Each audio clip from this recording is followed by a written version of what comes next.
Hello everyone. Thank you for being here to take a look at a few simple but highly useful techniques on how to find out the squares of two-digit numbers. Also, we will be covering some useful tricks on finding square root of perfect squares. Let's begin with a small two-digit number, 23. Let me draw three blank spaces. I'll be filling the digits of the square in these three blank spaces. So let's begin with the last one. Take the square of number 3, which is 9. You write that number here. Then, for filling the second blank space, take the product of 2 multiplied by 3 multiplied by 2. This is 12. Write the last digit of this number, 12 here, which is 2. And the remainder will be 1. Can you see that? To fill in this number, take the square of the first digit, which is 2. So 2 square, then add 1 to this and write that 5 here. So 529 is the square of the number 23. Now let's look at 34 square. Let me put 3 blank spaces. Take the square of this number, the last digit of the number, to be squared, which is 4 square, 16. Write this 6 here. Then there is a 1 remainder. Note it down here. Then to fill in this, you take the product of these two. 3 multiplied by 4, then multiplied by 2. You get 24. Then there is 1 remainder here. Add that to this. You get 25. And write this 5 here. Then there is a remainder 2. Now to fill in this place, take the square of the first digit, which is 3. Then there is a remainder here 2. Just add that to this. You get 11. Write 11 here. The first digit is always filled in by either 2 digits or 1 digit like we did before. Whereas these 2 digits, we fill in only one digit. Keep in mind this point. So there is a slight difference between these two. While filling in the last digit of this number, the square of 3 is a single digit number. So I'm writing that number just 9 here. Whereas in the second one, 4 square. That square is a 2-digit number and you write 6 here and keep that 1 remainder for the next digit. Let me do the next one, 47 square. 3 blank spaces.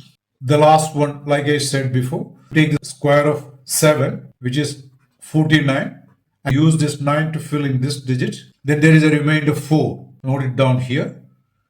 Then to get the middle digit, 4 multiplied by 7 multiplied by 2, which is 56. Then there is a remainder 4 here. Add 4 to this 56, 60 you get, and this 0 we write here. Then there is the remainder 6 here, and for this one, take the square of 4, then add 6 to that number, you get 22, and use 2 digits for filling the first. I hope you have understood the technique. If you do it correctly in just a few seconds, maybe 2-3 seconds, you can do this in your head. You don't need any pen and paper. To help you understand it better, take a slightly bigger 2-digit number 93, square it, 3 blank spaces you make first, then 3 square, 9. It's a single digit number. Write that 9 here, there's no remainder. Then how to fill in this? Take the product of 9, 3 and 2. 9, 3, 2. This comes to 54. Write that 4 here. And there is a remainder 5. Then to fill in this one, what do? Take the square of 9. Then add a remainder 5 here to this one. So you have 81 plus 5, 86. That 86 you will be writing here. So 8649 is 93 square. 1156 is the square of 34 and 2209 is the square of 47. So if you practice it, all the squares of 2-digit numbers, you can write in max 5 seconds. That too in your head without pen and paper. By the way, if the 2-digit number ends in 5, you don't need to follow this strategy. There is a different one which is even better than the one shown here. I'm talking about numbers like 15, 25, 35, up to 95. They have all their last digit being 5. Now there's a better strategy to find the squares of these numbers. For example, let me choose 65 squared. What do? Take the square of 5. That will be the last two digits of the square. Then there is 6 here. Multiply 6 by the next number, which is 7. You get 42. Write that here. Look at it, how simple it is. Now let me find out 95 square. 5 square is 25. Then 9 multiplied by the next number, which is 10. So 9 multiplied by 10, 90. This is the answer. Here I have taken only 2-digit numbers. Let me extend this to 3-digit numbers. For example, say 125 square. 5 square 25. Then there are 2 digits here, 12. The next number is 13. This product is 156. Write that here. Now 195 square. 25. Then 19 multiplied by 20. This is 380. Write that here. This is the square. Look at 175 square. 25. 17 multiplied by 18. Yeah, it's a little difficult to find out this, but that's 306. So when it comes to 3-digit numbers, some of them might be a bit difficult because of this part of the procedure, whereas it works very well for all 2-digit numbers. In fact, this is true for any big number ending in 5, but as you know, there is this sort of complication. If you're looking at a 4-digit number, in this part you'll be getting 2 3-digit numbers, the multiplication of which may not be that easy. So it's not so practically useful for bigger numbers. Okay, now let's move to the next segment. How to find out square root of a number. So far we have done squaring. Now we move to square root. To get the square root of a number, all you need to know is the squares of single-digit numbers. Like, you can see these numbers being not given in the sequential order. There's a reason for that. See, 1 square 1, 9 square 81. They both have the last digit being 1, 1. Again, 2 square 4, 8 square 64. 4 is the last digit of the square. Or in the reverse order, if I say, if you take the square root of 4, it can be 2. Also, if you take the square root of a number ending in 4, that also can be 8. Similarly, 3 square 9, 7 square 49. 4 square 16, 6 square 36. And 5 square is the odd man out. If you're finding the square root of a number ending in 5, 5 is the only possible last digit of the square root. Whereas in the other cases, you have 2 possible cases. For example, if you're finding the square root of a number ending in 6, the last digit of the square root can be either 4 or 6. And so is the case with others. This point is useful in finding the square root of a number. Let me summarize what I discussed in a few simple points here. If a number has 1 as the last digit, its square root can have either 1 or 9 as the last digit. Similarly, if a number has 4 as the last digit, its square root can have either 2 or 8 as its last digit. Similarly, 9 means 3 or 7. 6 means 4 or 6. See, if you find out the first number, which is very easy, the other number is 10 minus 1. This 9 is nothing but 10 minus 1. Similarly, if you know 2, this number is 10 minus 2. The point I am trying to make is you don't need to memorize these figures. If you know these figures, that's enough. See, if you know 3, the other possible value will be 10 minus 3. If you know 4, the other possible value will be 10 minus 4. That's all. Let's begin with a 3-digit number like 784. We're going to find the square root of this number. So what do? In the first step, look at the last digit, 4. So the square root will have either 2 or 8 as the last digit. There are 2 possible values. In the next step, you just score off the last 2 digits of the number. You're left with 7. Then look for the perfect square that is just below 7. As you know, it is 4. So some numbers can have more than one perfect square below that, but you choose the one below the number here, 7. And then what do? Take the square root of this number, which is 2. Write that here. So you have 2 possible values for square root of 784, either 22 or 28. Now, how to choose? the right one between these two. There are two methods for that.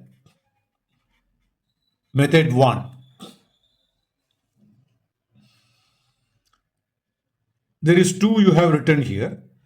You take that 2, multiply that by the next bigger number, which is 3, you get 6.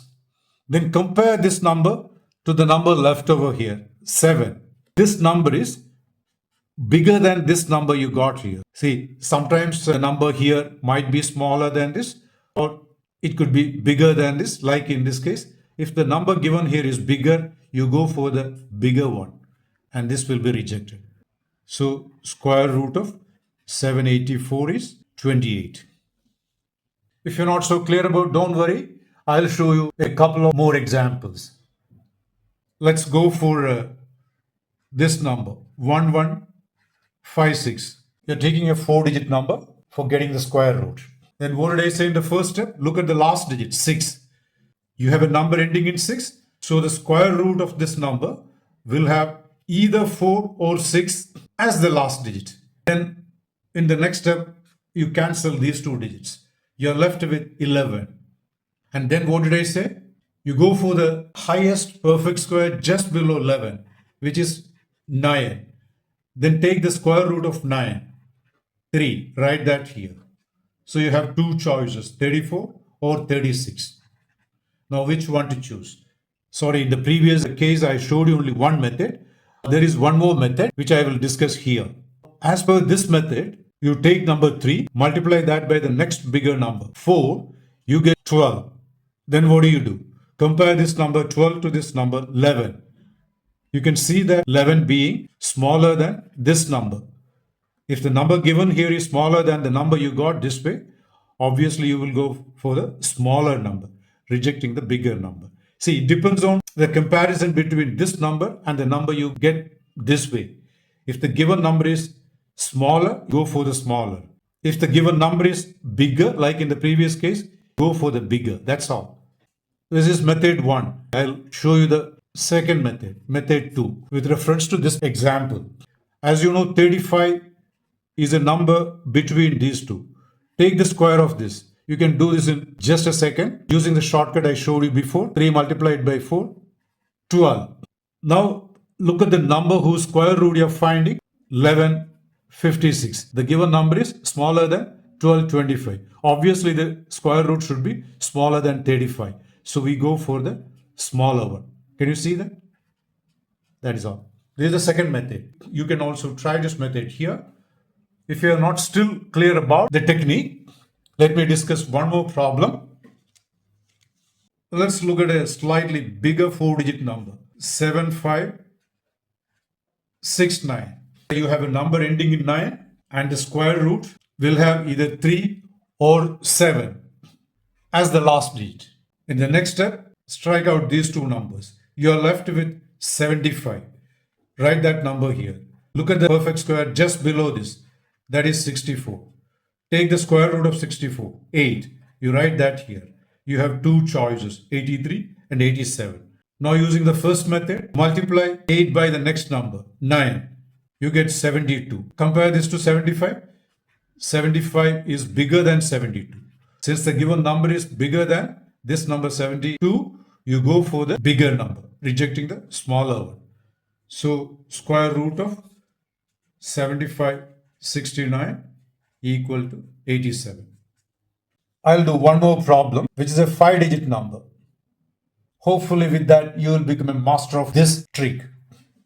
Square root of 16129. It's a 5-digit number. So like I said, see, here 9, here 9. So obviously 3 and 7 are the 2 possible choices for the last digit of the square root. Now we cancel these 2.